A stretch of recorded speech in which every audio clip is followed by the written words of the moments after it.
Shraddha Patnaik.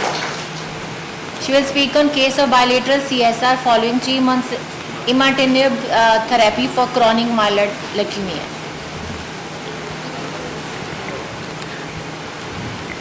Very good afternoon, everyone. Today, a case of bilateral CSR following 3 years of imatinib therapy for chronic myeloid leukemia. It's not changing. Slide.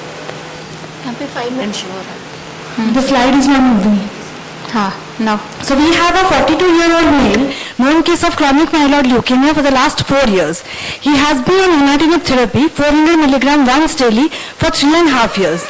5 months back, he started noticing gradual deterioration of vision in both the eyes, not associated with pain or redness, no other systemic illness, and no history of any trauma or surgery. On ocular examination, the best corrected vision was 6/36 in right eye, 6/24 in left eye. IOP was normal. In the anterior segment, there were few pigmented keratoid precipitates and posterior synechiae in both the eyes. On fundoscopy, the foveal reflex appeared dull with some RP degeneration-like appearance. No evidence of any retinal hemorrhage or active vasculitis. On spectral domain OCT, there was neurosensory detachment involving the center with a brush border-like appearance, and the central foveal thickness was increased. On fluorescein angiography, there were multiple pinpoint leakages which expanded in the late stages. Considering imatinib as the probable cause of CSR, the treating physician was asked to change or discontinue the medication. The patient was asked to discontinue, and monthly quantitative RT-PCR was done for the BCR-ABL gene. The patient was then followed up. On 2 weeks follow-up, there is definitive increase in the central retinal fluid in the right eye and an improved vision of 6/24 in right and 6/9 in left. In 8 weeks follow-up, the OCT appears near normal with some RP degeneration in the right eye, the vision being 6/24 in right and 6/9 in left. Thus, a temporal relation to imatinib intake as well as improvement in the serous fluid with just 2 weeks of follow-up suggests a possible causative relationship between imatinib and CSR. On 6-month follow-up, the best corrected vision was 6/12 in right eye, 6/6 in left eye. The CML did relapse during the 5th month, and the patient was then started on nilotinib 300 milligram twice daily. The patient is still continuing with the same treatment and same vision. CML is a slowly progressive disease, and targeted therapy constitutes these tyrosine kinase inhibitors like imatinib, nilotinib, etc. There are many documented side effects of imatinib, and it is interesting to note that CSR is one of the side effects of another TKI inhibitors, that is trametinib. Retina has a high metabolic activity, and choroid, because of high vascularity, are important targets of anti-cancer drug toxicity. And fluid retention is one of the common adverse effects of TKIs, like periorbital edema, even pleural and pericardial edema. Imatinib cannot cross the blood-aqueous barrier, but it can do so when there is damage to the retinal microvasculature, because it inhibits the platelet-derived growth factor, which can disrupt the outer blood retinal barrier. There have been case reports where they have found bilateral cystoid macular edema as well as uveitis, which has improved with cessation of drug.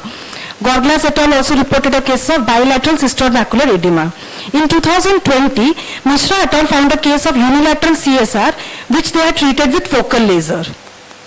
Our case here shows features of bilateral chronic uveitis and CSR, where there has been improvement with cessation of drug, and a second generation drug like nilotinib has been well tolerated. Now, ocular side effects of anti-cancer drugs are often underreported and need more documentation. A treated patient of CML can achieve a full life expectancy. Hence, we should give them a good quality of life with proper vision.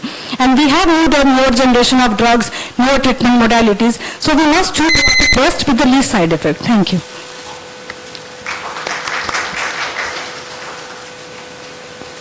Sir, I will request you to please join us. Sir, please. Sir, please, please. No, sir, we have Avish. Okay, sir. So you have not done angiography? Angiography done, ma'am. FFA was done. Okay, so the point of leakage was away from the macula? It was near, but many pinpoint leakages were there. It wasn't like one leakage point which could be lasered. So many small leakage points were there. Okay. In this case, is there any other attributing factor that also can cause subretinal fluid? And because it's a CML case, we might consider stress, but already 4 years of cancer diagnosis were there, and he was in a chronic phase for the last 3 years. So the stress and sleep pattern also we had inquired, it was all good. Not only stress, the disease itself. Disease was in the chronic phase. Blast cells were within 19% cells within. So does the disease can itself cause subretinal There fluid? are cases of retinal hemorrhages and periocular edema, and CML can cause retinal hemorrhages. But CSR is not Hemorrhages, CML is a very diverse disease, so it can present in many ways.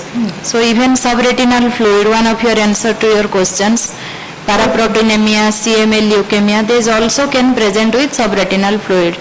So in your case, it improved after cessation of imatinib therapy. started improving. What is other most common side effect of imatinib therapy? Periocular edema. Periorbital edema. So any edema, cystoid macular edema, periorbital edema, SRF, it can cause.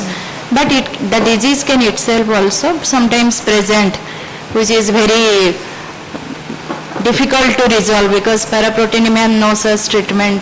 Okay, thank you.